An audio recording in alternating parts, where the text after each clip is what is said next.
Hi, I'm Ted Santos, and I'm your host of Straight Talk. We are the talk show that is made for men by men. Except ladies, you never want to miss it. We're a place where we take on some of the toughest topics in our society: social, relationships, money. And we always do it from a man's perspective. And today, I want to take something definitely from a man's perspective, and that's 3 ways men can bring order back to society. And so here we are in June of 2020. 2020 has been an eventful year. We started out talking about impeachment of the President of the United States, and then out of the sky drops a virus, and we have now a global pandemic. And the global pandemic then turned into quarantine, shutting down the economy. And now all those frustrated people are upset because a criminal was wrongfully killed, murdered by a police officer.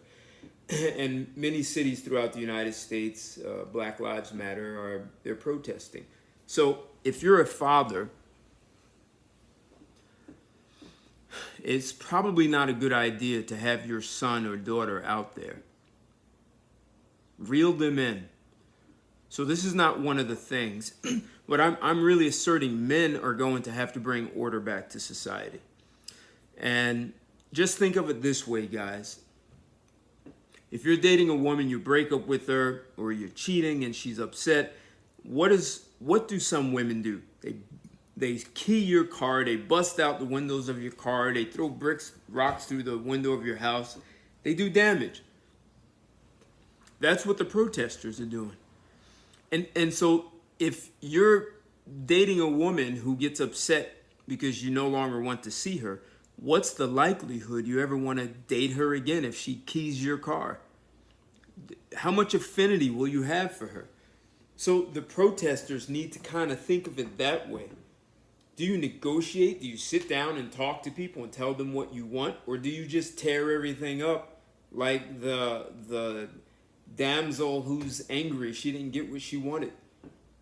So fellas, I don't care if your son is 30, in his 30s or 40s, get him out of this whole rioting thing. It's not going to be in anyone's benefit. So let's get right into it. 3 ways men can bring order out of society, bring order back to society. I just gave you a bonus. Get your sons and daughters out of this protesting and rioting mode, because it's not good for anyone. Someone has to pay for that. But aside from that, when I name this number 1, some of you may say, how do you bring order out of this? Well, it's absolutely essential, because it's part of the reason why we're having problems in the first place. So to bring order in society, men, you need to know this for yourselves and for your son. Put value on your seed. Your seed, your sperm, is life. Women do not carry life. Men carry life. All life starts, it originates with man, not with women. Women incubate life. Like putting a bun in the oven. You put a cake in the oven and it cooks, but it's the chef who does all the mixing, that owns all the ingredients, that makes it, does the work. As men, not only do we carry the seed, think of yourselves as a farmer. I lived with Mayan Indians in the jungles of Belize with no electricity or running water, and I worked with the father and his 18-year-old son. And what did we do? We were an agricultural society. No machines, no electricity. What did we do? We chopped down the jungle with a machete. We got a big stick, made a hole in the ground, and dropped the corn in it, and you come back months later to harvest it. That's what we do with women. We take our stick and we drill it down and we plant the seed. That's what we do. We plant the life in the dirt. She provides the dirt. And if her dirt is not fertile, your seed doesn't grow. And if it does, it's going to be deformed. And if you never plant seed in dirt, just imagine a large land area where no seed is ever planted. Not a weed, not a blade of grass, not a tree, nothing. Nada. What happens to that dirt? Dry, barren, weather-beaten, sun-beaten. It is destroyed. It gets blown all over and can actually turn into a desert. That's a woman without our life. If you put value on your seed, you choose who gets to get your seed. And also think about it. Some of you guys are thinking that, well, I'm just going to get a woman pregnant and perpetuate my bloodline. Well, you're creating weak bloodlines. How?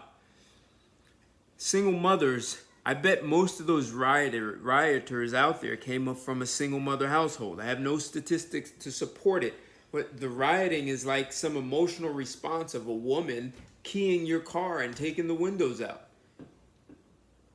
Not asking for what you want, negotiating, just having a temper tantrum and thinking you're going to have a positive result. Someone has to pay for that riot. It's not the businesses, it's you, the consumer. You'll pay for it at the counter when you pay your stuff. You'll pay for it with insurance. Lots of different ways. Property taxes. So, gentlemen, qualify a woman, because if you give your seed to a woman who has 5 children by different men, there are several problems there. One, if she's a single mother, single mothers tend to be more frustrated having to raise children by themselves. And if she's on welfare, then the children are just a business model. Their money, their check. The children are only worth the value of a check. When they turn 18, she doesn't even want them in the house. So she's not the best example, and she doesn't have the most to offer to children. Your seed become weak members of society. And when a woman has sex with 6 different men, I don't care what the time span is, the number is 6. She's 3 times less likely to be in a emotionally stable relationship.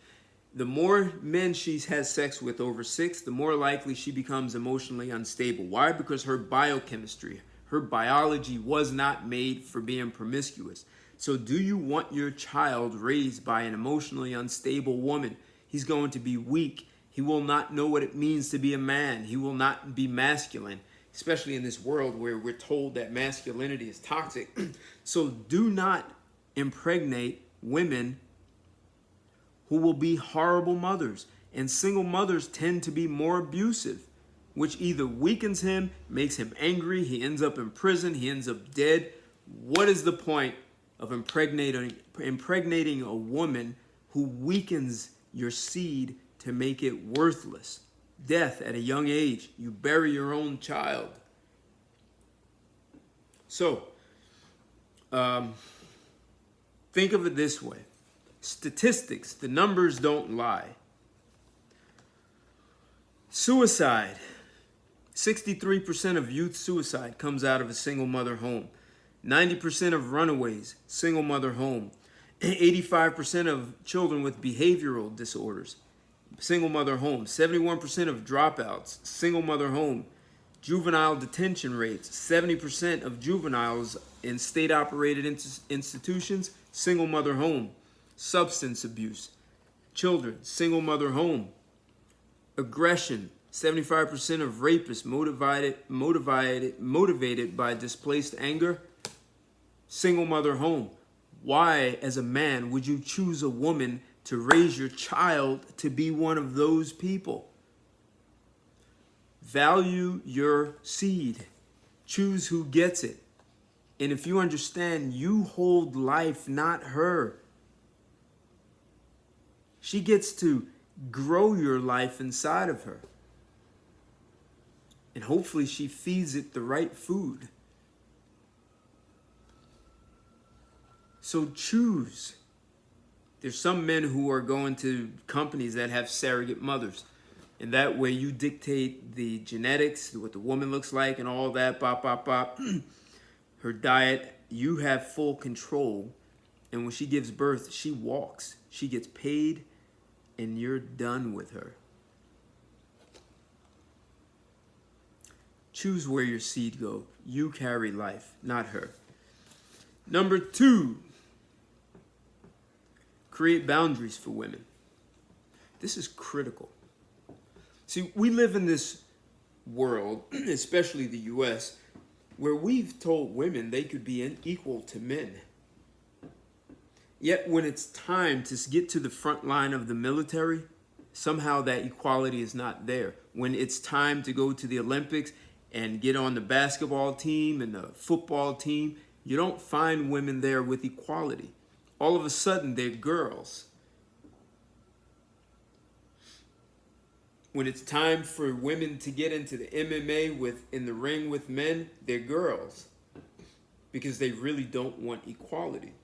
So men have given women a freedom without teaching women about the responsibility, which is the price of freedom. Freedom is not free, it comes with a price. So we've let women just run off the leash, sort of like the Amy Cooper did in Central Park. She has her dog walking around. A man says, hey, you need to follow the law, which is to put your dog on a leash. She believes we've got women who believe they don't have to.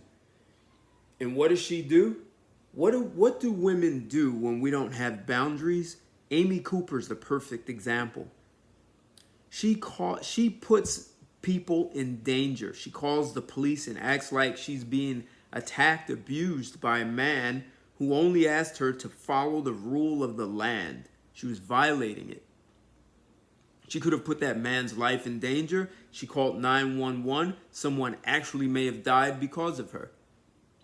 So if we put boundaries and stop women and call them on it and make sure, hey, these are the parameters in which you operate, and you go outside of that, there are penalties, social isolation, no employment, no one marries you, no one plants their seed in you. You're no one. See, as men, we built these cities that these women live in and claim they don't need us. If they didn't need us, they'd go off and build their own civilization. If they want to live in the roads that we build and the skyscrapers and the automobiles and all the great industries we've created, they do it within the confines of what we create. You guys are out there telling women they are God. And if she was God, she wouldn't get raped, abused, and all these other things. She wouldn't be screaming about some man saying, put your dog on a leash. Another boundary is when women tell you what it means to be a man. That's the time for her to shut her trap. You put boundaries on that. A woman telling you how to be a man is like a woman telling an eagle how to be an eagle. And she doesn't know what it's like to fly up there and swoop down on your prey and snatch it up. She has no idea. Just like she doesn't know what it means to be a man, except you guys accept that. You put your tails between your legs and you let her put you in boundaries and define what it means to be a man. Let her worry about what it means to be a woman. Shut her trap if she tries to tell you what it means to be a man. Put boundaries. Let me give you an example of a very successful society that actually probably was the truest to democracy that I know of. And they had boundaries on women. And that was this man named Temujin. He was a great warrior. You know him as Genghis Khan. And Genghis Khan conquered more land than any other general, any other society that has done. Extremely successful. Part of the reason they had success is because they had boundaries for their women. And what were some of those boundaries? Men eat first, and they eat the best of everything. If the village is attacked unexpectedly by an enemy that's strong, you do not stand up and get ready to fight because you were not prepared, and a lot of men would die. A lot of people would die. So what did the men do? They took the best horses and took off to the mountains. Not just any horse, the best horses, the fastest. And they left. They left the women, children, and old people. And some of you are like, oh my God, how could they leave the women and children? The enemy is going to, the women and children are instructed to not fight. Do not fight them. You're not going to beat them. Well, why did the men run? Genghis Khan said it takes 18 years to make a soldier. Why am I going to fight when I'm not prepared? I'm more likely going to lose. And if I lose one soldier, it's going to take me 18 years to replace him. So women, we eat first. We eat the best of everything. We ride the best horses. Unexpected attack, we run. And ladies, you follow instructions. You do not fight the enemy. They will take you. They will enslave you. They will rape you. We will go create an alliance with another tribe and come back for you. And it actually happened. They took Genghis Khan's wife. He had to flee. Him and the soldiers. They were gone.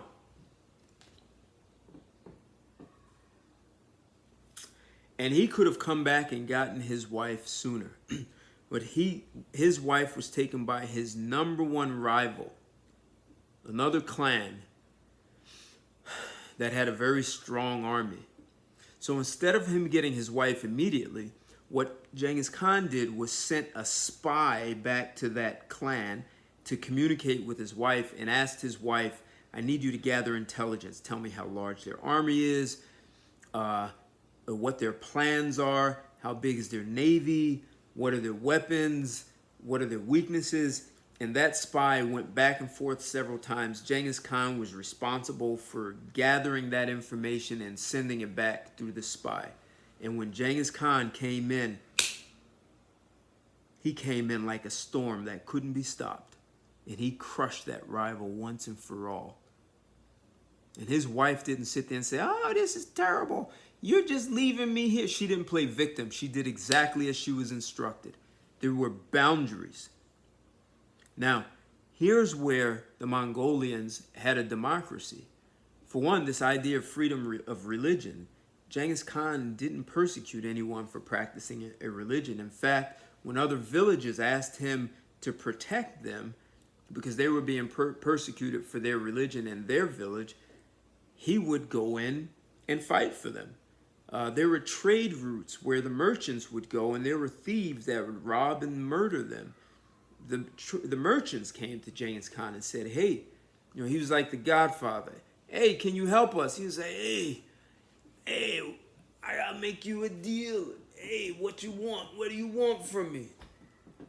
But instead of him just going to war for religion or a trade route, what he would do was have a meeting, the meeting of the steppes up in the mountains. And it was his 90,000 person army, everyone in the village, businessmen, merchants, politicians, and he before he would go to war, he would need everyone in the army and the village to say, yes, we should go, or why we shouldn't go, or why we should go. So he didn't just be a tyrant and demand that everyone go fight.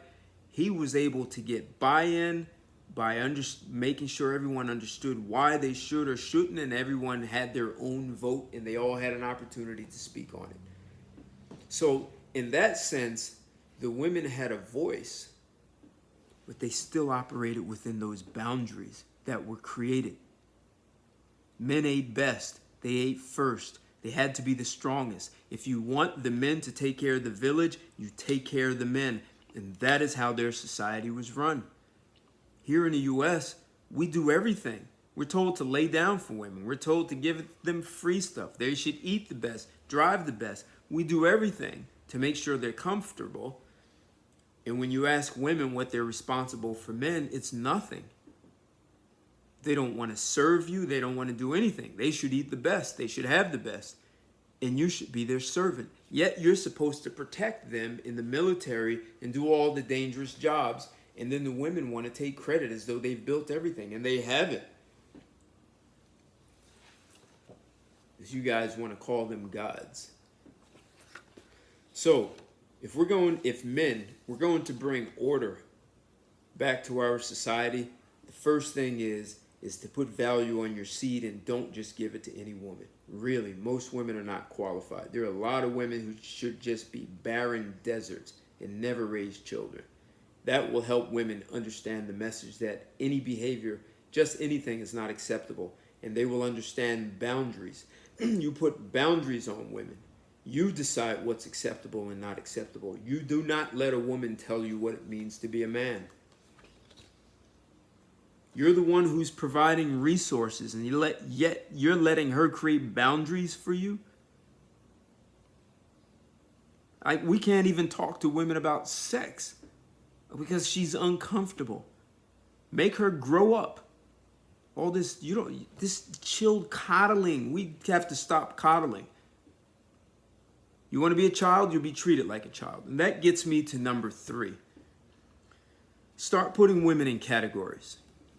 So if they want to be a little child that's coddled, treat them like a child. If she wants to, if all she offers is this beautiful face and a very nice body, and hey, I would suggest you kind of leave those women alone. I love beautiful women with nice bodies, and they need sex, and men need sex. So I understand that. But in the long run, if she's not very smart, she won't be very valuable. She may even take you backwards. But if you put her in a category of nice to look at and nothing more, then you put a budget on how much time and money you spend on her, because your time is extremely valuable. And if she's consuming your time and money, she's also consuming your brain power without adding anything back to it. So you put constraints on her, right? You constrain the time, the time you budget for her and the money. She doesn't deserve anything more than what you give her. And if she wants more than that, she needs to bring much more than that. If a woman is well educated and very book smart, except she's only book smart because if you take her outside of that, she's arguing about things that she doesn't even know about, which means she doesn't even have the intelligence to learn anything, then she's an industry expert. You give her a job. That's what she's there for. If you need a great attorney one day and you think she's a good attorney, you hire her. Good accountant, whatever she does, and she's a good, well-educated in it, and she's good at that, you give her a job. But you categorize her, right? And the job she gets is the one she's qualified for and nothing else. She's not dating or married. You don't marry that woman. You make her an employee. She serves you in her professional capacity, and that's it. Don't mix sex with that. If a woman is only good for sex, understand that's what she is. And the same with her. You budget time and money with her. Do not let her consume any more time than what she brings to the table. Your brain power is extremely important. What you can do with your hands, your manual labor, whatever your craft is, you need to develop those skills. You need to have a better mind, a better success mind. And if she's only good for sex, do not let her consume more than what she's worth. Now, there are some women who are extremely valuable, very small percentage. Those women come with a network, right? And let's say all women come with a network. Some women, their network consists of only the guy who works in a mechanic shop, and that can be valuable, right? You need your car fixed, right? Guys who work in McDonald's or the busboy, or and I'm not putting these professions down. If you're a successful man and you need a network that's much bigger than that or has much more power and influence than that, you need to understand the network that first she inherited from her family, right? So if she inherited a network of criminals, and that's not what you need in your life, you probably don't want to invest any time with her. The woman who has a valuable network that she inherited from her family of professionals, of entrepreneurs, of decision makers, of investors, of investment bankers, of attorneys, of a network that can help you elevate. People who have access to resources, people who have access to networks in other countries, global commerce. If she's the kind of woman who puts a value on the network she inherited from her family, and then she's able to expand on that because she learned from her mother how to weave a web.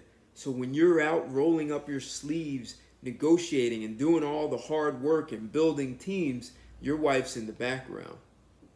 And what is she doing? She's leveraging the network she inherited from her parents.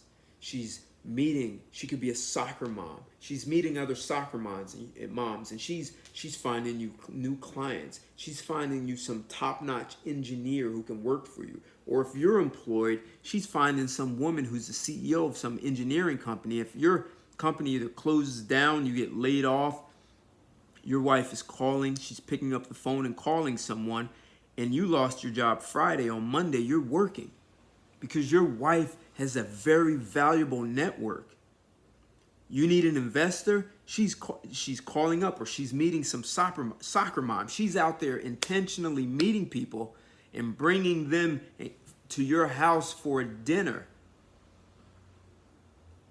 like a double date, and you're closing deals. You're getting investors. You're getting access to other networks. That woman is valuable. She earns her keep, and you do not want to lose that woman. I talked about this on my show Sunday. We talked about the three main things that attract women to a man. And we took a very small piece of the show and talked about the number one thing a woman brings to the table that's valuable to a man, and it is her network.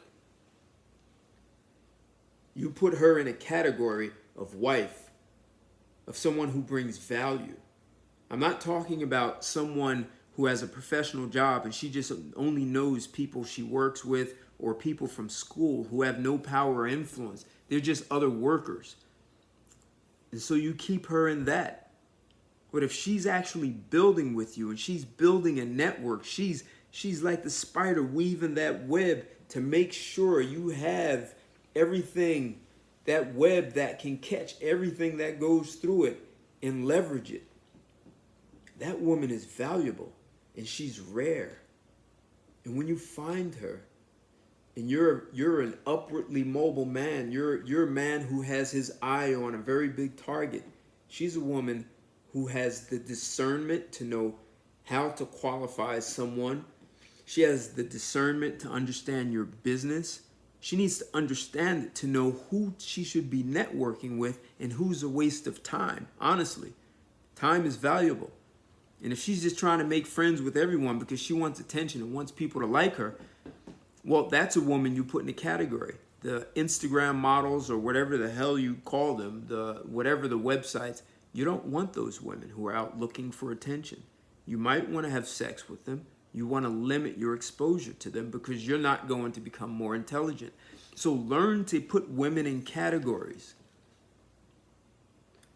If you're an intelligent man and a woman she's smart, she knows her stuff that she learned in college, except she clearly doesn't match you where you need to be to grow in a relationship, categorize her as almost made it. Almost. But you don't marry her. You have to think about your children also. And there are women who want to compete with you. She wants to compete. It's most likely because she has such a low sense of self that she always sees herself that way with everyone, and she'll compete with you because she's hoping she can pull you down and make herself feel better. She's the trash. Women who want to compete with you, she's not in the background building a network. She's looking for ways to one-up you. Every opportunity she can get. Learn to put them in the proper category. That part of that is you really have to understand yourself. And part of that is really doing the work on yourself. Reading books, yes. Speaking to people who can help you grow. Surrounding yourself with people smarter than you. Having aspirations, workshops, all of these things that you do to learn. So, just a quick recap. This whole thing was about 3 ways men can bring order back to society. 1, value your seed. Don't give it to just any woman. Create boundaries for women. If we let women just run off the hook and just do whatever they want, our society looks the way it does now. It's out of control. And no woman wants to be responsible. She's raising kids that have no idea what it means to be a responsible man, and they throw temper tantrums and tear up things. So you put boundaries on her. Do not let her tell you what it means to be a man. And you categorize women so you can determine who's worth your time and effort and your resources, your capital.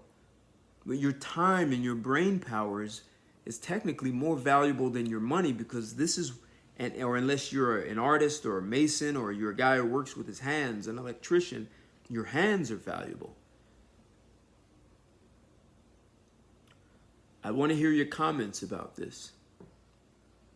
And if I missed one, Ed, tell me which one you think would bring order back to society. What I'm saying, if we as men get our hands about those three things: where you plant your seed, boundaries for women, all women, your mother, your sister, the girl next door, and put women in categories and handle them accordingly. She acts like a child, treat her like one. She wants to be treated like an adult, she grows up. We can bring order back to our society. Like my video, share it. I've said this before. You guys have gotten me to 1,000 subscribers. Thank you very much. Your comments are very valuable. I really appreciate it. Share this video. If you didn't like it, dislike it. I'd like to hear your comments. If you think I missed one or there's one more valuable than what I said, I'd like to hear your thoughts on it. I love engaging you guys in the comments. If you're not in my Facebook group by the name of Straight Talk, connect with me on Facebook. I'll get you in there. Join me Sunday evenings on my talk show at 7 p.m. And until then, thank you very much, and I'll talk to you soon. Bye.